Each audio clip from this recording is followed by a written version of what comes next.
दोस्तों, सबसे पहले सब्सक्राइब करें, नोटिफिकेशन बेल दबाएं और सबसे पहले वाली ऑप्शन ऑल करें, जिससे हमारी आने वाली नई वीडियो की नोटिफिकेशन आपको फ़ौरन मिल जाएगी। जय श्री राम भक्तों।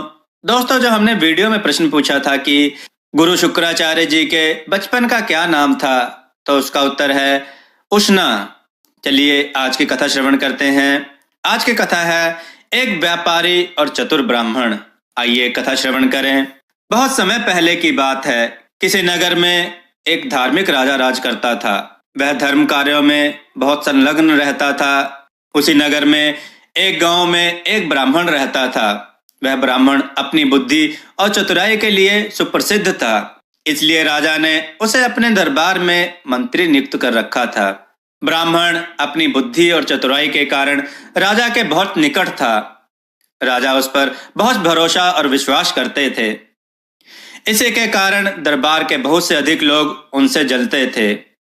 उनमें से एक था रघु नाम का ईर्ष्यालु फल वाला व्यापारी। उसने एक बार ब्राह्मण को षड्यंत्र में फंसाने की युक्ति बनाई। उसने ब्राह्मण को फल खरीदने के लिए बुलाया। जब ब्राह्मण ने उसका दाम पूछा तो रघु मुस्कुराते हुए बोला, आपके लिए तो इनका दाम कुछ नहीं है। यह बात सुनकर ब्राह्मण ने कुछ फल खाए और बाकी थैले में भरकर आगे बढ़ने लगे। तभी रघु ने उन्हें रोका और कहा कि मेरे फल के दाम तो देते जाओ।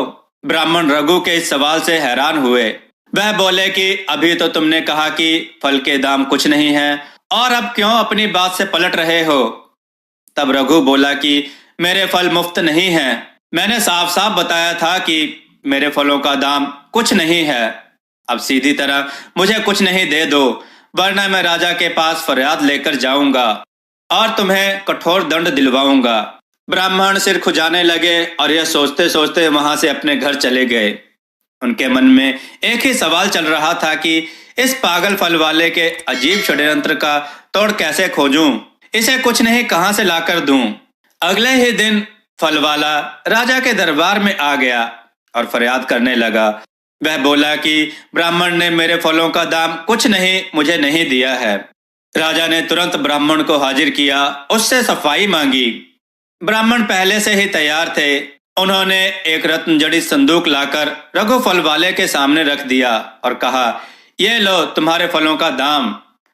उसे देखते ही रघु की आंखें चौंधी आईं। उसने अनुमान लगाया कि इस संदूक में बहुमूल्य हीरे जवाहरात होंगे। वह रातों रात अमीर बनने के ख्वाब देखने लगा और इन्हीं ख्यालों में खोए खोए उसने संदूक खोला। संदूक खोलते ही मानो उसका ख्वाब टूट गया। वह जोर से चीखा, ये क्या, इसमें तो कुछ नहीं है। तब ब्राह्मण बोले, बिल्कुल सही, अब तुम इसमें से अपना कुछ नहीं निकाल लो और यहाँ से चलते बनो। वहां मौजूद महाराज और सभी दरबारी ठहाका लगाकर हंसने लगे और रघु को अपना सा मुंह लेकर वापस जाना पड़ा। एक बार फिर ब्राह्मण ने अपनी बुद्धि चातुर्य से महाराज का मन जीत लिया था। दोस्तों, आपको यह कथा कैसी लगी? अपने विचार और सुझाव कमेंट में जरूर दें।